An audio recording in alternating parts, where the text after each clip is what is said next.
Time to pull up a chair. We've got another great story for you today in the rLounge. Two households, both alike in dysfunction, one armed with clown paint, the other with Facebook messages typed suspiciously by the wrong set of thumbs. Today in the rLounge, sometimes the only way to keep your sanity intact is to fight pettiness with pettiness. Up first, in-laws are temporary, but sleep deprivation is forever. Am I the a-hole for waking my mother-in-law up in scary costumes because she keeps me up at night? So my mother-in-law has been staying with us until the end of the month because she's between leases. My husband offered her our guest room, and I tried to be gracious about it, but I'm running on fumes and I snapped in a very petty way. For context, I work from home as a nail tech. I officially start seeing clients around 8:30, but I get up at 5 a.m. Between prep, sanitizing, and setting up my workstation, I need that quiet morning time. It makes really good money, and it works out well because my husband is a surgeon and his hours are all over the place. We balance each other, but that balance has been absolutely shredded since mother-in-law moved in. She keeps me up constantly with the following. Nighttime nonsense. She'll knock on her bedroom door at 11:30 or midnight because she just remembered something or thinks she heard a noise outside. She'll put the TV on full blast in the living room directly below us because she can't sleep without sound. She microwaves snacks at 1 a.m. Basically, I never get a full night's rest. Nosiness. She critiques everything in the fridge, rearranges my kitchen cabinets, and makes backhanded comments like, "Oh, you do nails from home? Isn't that just a hobby?" Bathroom hog. I've been late for clients because she sits in our only upstairs bathroom for nearly an hour every morning scrolling on her phone with the door locked. Condescending commentary. She tells me I shouldn't drink so much coffee, suggests I should dress up more for my clients, and acts like I'm 15 years old instead of a grown adult running my own successful business. After about 2 weeks of this, I was sleep deprived to the point of tears. My husband never noticed because he can sleep through anything. Surgeon privilege, I guess. So, I snapped. The first time, I decided if she was going to keep me awake at random times, I was going to wake her up at random times. But not just wake her up, make it memorable. I'm not just a nail tech, I'm also one hell of a makeup artist. Not to toot my own horn, but my Halloween looks are infamous among my friends and kids. So the next morning, after she kept me up until 1 a.m., I put on my old creepy clown costume. Full prosthetic makeup, shadowy eye sockets, painted grin, rainbow wig. At 6:30 a.m., I leaned over her bed and whispered, "Good morning," in the darkest voice I could muster. She screamed. Another night, she woke me up at 12:15 because she smelled gas. Spoiler, she had left the oven on herself. So the following morning I wore my inflatable T-Rex suit, painted shadows on the mask thingy to make it scarier, and stomped into her room in the dark. She nearly fell out of bed. Then came the grizzly bear. I painted myself up to look wild, added shadows under my eyes, and crouched on all fours right next to her face at 5:45 a.m.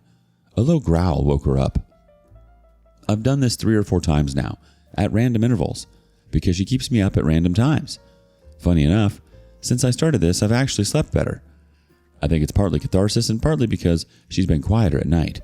Maybe out of fear that I'll repay her in kind. And yeah, I'll admit it, I'm probably a witch for scaring an old woman like this. But when you're bone tired, petty, and done with someone else treating your home like a playground, you stop caring about being nice. The problem? She told my husband. He has no idea this was happening, and when he found out, he absolutely lit into me. He said I was being cruel, unstable, and harassing his mother. I told him I was just meeting her energy with the same level of disruption she was giving me. He argued that I should have told him and he would have handled it, but he's never awake to see what she does. Now he's saying I need to apologize to her. I felt like she should apologize to me for wrecking my peace, my sleep, and my sanity in my own house. So am I the a-hole, and who should apologize to who? I'm probably going to end up apologizing because I feel bad. I just need second opinions. Edit to the post that I forgot to mention. Did try talking to her like a normal adult before this.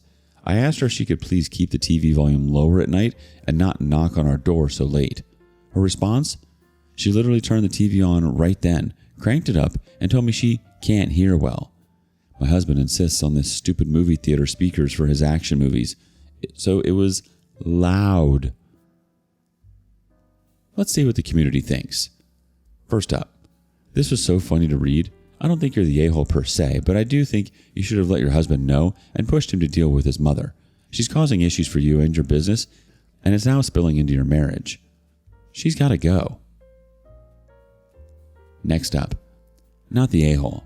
Tell Hubs that you'll apologize 5 minutes before she moves into her new home, and that you expect an apology from him for conveniently sleeping through everything she put you through.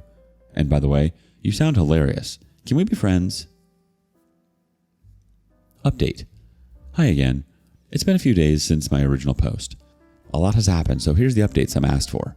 First off, thank you to everyone who commented. I did a lot of thinking, and I realized that while my behavior was definitely petty, witch mode, I also wasn't wrong for being upset. So here's what went down. My husband had a brutal overnight shift at the hospital and came home yesterday morning completely drained. I had stayed up most of the night myself, but not out of rage this time. I was doing full makeup. I used the same clown costume I'd used to scare mother-in-law. But instead of creepy, I went sad clown. Droopy eyes, smeared red mouth, dramatic blue tears. Picture a very mournful Cirque du Soleil. I also made him a huge breakfast buffet spread like pancakes, bacon, eggs, pastries, fruit, you name it. It looked like a hotel brunch. So the very first thing he saw when he walked in was me, in sad clown makeup, standing next to a giant breakfast buffet. Yes, I saved mother-in-law from a scary wake-up. This time. Just kidding. Since I had no appointments yesterday, one canceled and I wasn't booked otherwise, we actually had the whole day to talk things through. After we ate, he apologized. He admitted he was exhausted when he ripped into me last week, and that while it doesn't excuse how harsh he was, it explains why he reacted like that. He said he knows how hard I work, how important my mornings are, and that I shouldn't have to put up with his mom's nonsense in my own house. I apologized too, specifically for scaring his mom, though I didn't take back the fact that she deserved consequences for waking me up constantly. But I just told him flat out, I will not be dealing with his mom's BS anymore. So we set some rules together. Mother-in-law has a bedtime for the downstairs TV, and she has her own TV in her bedroom anyway. Every bedroom in this house does. She cannot use the kitchen after 12 unless it's for a snack. No full-on popcorn popping or pan clanging at 1 a.m. She is forbidden from waking me up unless she's actively being murdered. Mother-in-law's bathroom stuff is also now moved to the downstairs bathroom. Basically, in the basement we have one ensuite and a toilet room. Downstairs, 2 bedrooms share 1 bathroom, and there's a separate bathroom plus the bathroom upstairs. Mother-in-law insisted on sleeping upstairs, so it's not like we can just move her. My husband made her apologize to me, and not just a muttered sorry, a long, detailed apology. I gave her a short one back for the clown thing, still wearing the sad clown makeup while saying it, by the way. Her face when she realized her son wasn't taking her side anymore was very satisfying. On top of that, she's now banned from the garage during my salon hours. We have 2 garages, one is cars, one is my nail studio and salon. That means no popping in to see what I'm doing or rearranging my supplies while I'm with clients. So things are actually fine now. Rules are set, husband is on my side, and mother-in-law seems to have gotten the message. She hasn't woken me up once since the Sad Clown Summit. And honestly, I'm finally sleeping again, so win-win. Let's go get a couple more comments from the community. First up, not the a-hole. Tell Hubs that you'll apologize 5 minutes before she moved into her new home, and that you expect an apology from him for conveniently sleeping through everything she put you through. And by the way, you sound hilarious. Can we be friends? I guess this commenter just had to say it again. They thought they were so funny. Next up, not the a-hole. Your revenge techniques are impressive, but you know that you can do more. First, tell your husband that you really are sorry for not telling him about the problems his mother has caused for you, and that you will ensure that you don't withhold such information in the future. Wake him up every time she keeps you awake, or knocks on your door at midnight. Unplug the surround sound speakers on the TV. Wear a cocktail dress for your nail client appointments. Remove the lock from the bathroom door so that you can't lock herself in there for an hour every morning. And send your husband a link for noise-canceling headphones that his mother can link to your TV, so you don't have to hear it. Recommend that he buy them for her and explain that it's also a gift for you because you won't have to listen to her TV garbage anymore. Wake him every time she doesn't use them. I have lots more petty revenge recommendations if you need them. You're definitely not the a-hole here. You were exhausted, running a business from home, and dealing with constant disruptions in your own space. Anyone in your own position would have snapped eventually. Yeah, maybe scaring her wasn't the most mature way to handle it. But you did try speaking to her like an adult first, and she totally dismissed you. That makes a big difference. The truth is, your mother-in-law was disrespecting both your work and your personal boundaries, and your husband being asleep through it all meant you were left to handle it alone. You don't owe his mom anything beyond the small apology you already gave for the scares. She's the one who should be apologizing for making your life miserable in your own home. What do you think? Up next, everyone has a limit. This is OPs. Am I the a-hole for finally blowing up at my brother and his fiancée? I've never posted on Reddit before, but this has been boiling for months. I finally snapped and just need some advice because now I'm being told I should have just let it go. But I'm done being the bigger person while my family gets walked all over. I, 30 female, have a younger brother, Ryan, 21 male.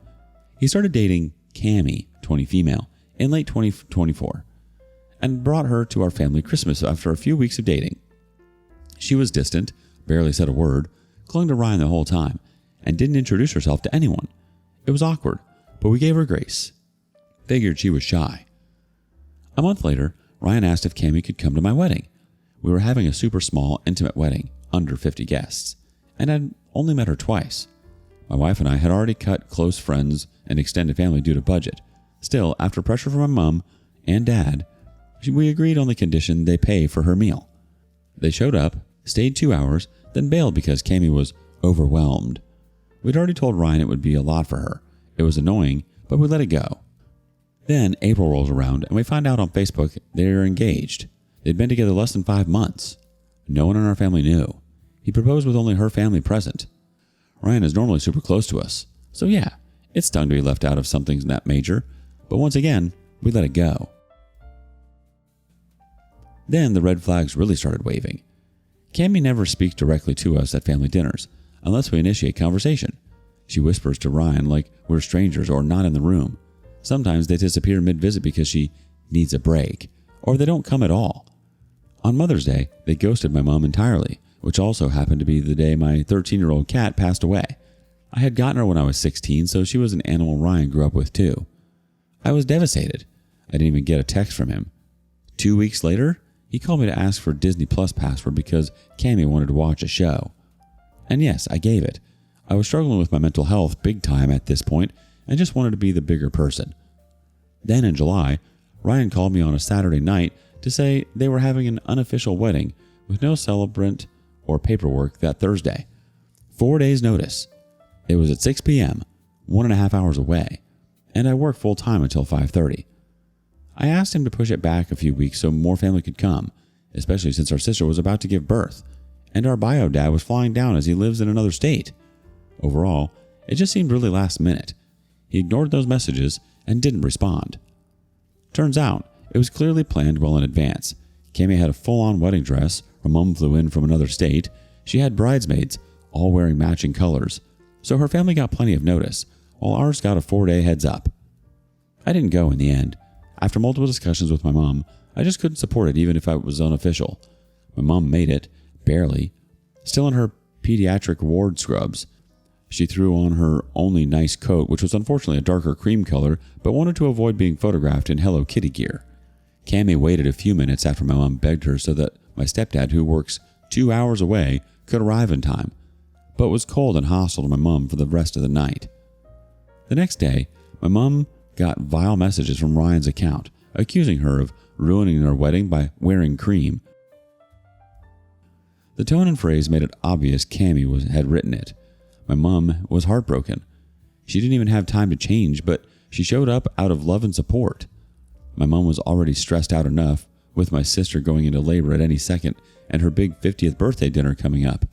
So she requested that we all bite our tongue again and just leave it. Then August comes around.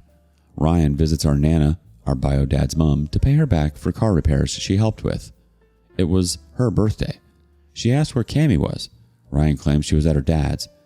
But when Ryan went to go find my pop to give him the money, my Nana had looked out the window and saw Cammie sitting in the front seat the whole time. Being the loud, ethnic grandma she is, she went out to invite her in. Cammie refused. They left. Not long after, Ryan texted our dad, "Tell your mother she can go get effed." I lost it. Apparently, Cammy said Nana said horrible things to her and said she would hit her if she didn't get out of the car. Now my Nana is more blunt than cruel. She does say wild things sometimes, but she's old. She loves to have a wine in the afternoon and has no filter.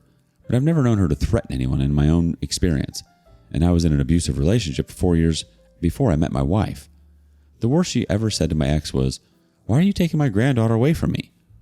I messaged Ryan and told him I was disgusted and disappointed lying to Nana, disrespecting her on her birthday, and sending that kind of message after everything she's done for him financially and emotionally. I told him to grow the F up, that he couldn't keep burning bridges with people who support him just because Cammy feels uncomfortable. Then, surprise, Cammy responded from his phone, not even hiding it. She accused me of never supporting Ryan, of never making plans with him, of not understanding their boundaries, and acted like I'm some outsider who's never tried. She claimed they don't lie and said I was attacking them for simply having feelings. So I fired back. I told her I wasn't talking to her. I was talking to my brother. I did make an effort. I invited them to Easter dinner and offered to pay for fuel. I messaged them when my cat died. I reached out more than once. I pointed out that I work full-time, study full-time, and yeah, maybe I don't always reach out, but neither does he. Relationships are a two-way street. She's been part of our family for less than a year. She does not get to act like she knows him better than the rest of us. And texting from his account to insult people, his parents, his grandmother, his siblings, is controlling and manipulative. If she wants to attack me, she can do it from her own dang phone. I also told her, just because you or Ryan feel something doesn't mean everyone else has to agree. Feelings are valid, but so is everyone else's right to set boundaries when they feel disrespected. Her response? Get effed. Then she blocked me from Ryan's Facebook. Now a couple family members think I went too far and should have just let my parents deal with it. My mom is asking me to apologize and smooth things over before our next Christmas. But after nearly a year of emotional manipulation, ghosting, double standards, and straight up hostility, I've had enough. I finally said what everyone else was too scared to say. So, am I the a-hole for finally snapping and calling them out, even if it caused a massive blow-up? Let's see what the community thinks. First up, do not apologize. To be honest, I would have said worse or thrown hands, but your brother should have handled this from the beginning. But he's her doormat and doesn't have a backbone. Cut out toxic people in your life for peace, family, or not. Next up, I'd change the password for your Disney Plus if you haven't already. Next up, not the a-hole. Don't apologize, you did nothing wrong. But you do need to talk to your mother, because she seems to think that Cammy is some fragile soul who needs to be pandered to. She isn't. She's manipulative, and it's working. So tell your mother that Cammy needs to apologize to you and your Nana, or there won't be a family Christmas because your Nana and Grandpa will be spending Christmas with you and your wife, and she will be spending Christmas with her son and a daughter-in-law who will walk out after an hour of ignoring anyone else who is there. Honestly, your brother isn't married. He's been taken hostage. Cammy's got him by the spine, which is convenient since he clearly wasn't using it anyway. She's already isolating him, burning bridges, and sending hostile messages from his phone. If she starts making him shave his head and wear matching tracksuits, blink twice so we know he's in a cult. You're not the a-hole. You're the last sane person trying to pull him off the sinking ship. What would you do? Let us know in the comments below. And thank you for joining us today in the rLounge. Be sure to like and subscribe and hit that notification bell so you don't miss out on our next video. Until next time. And please put your chair back where you found it.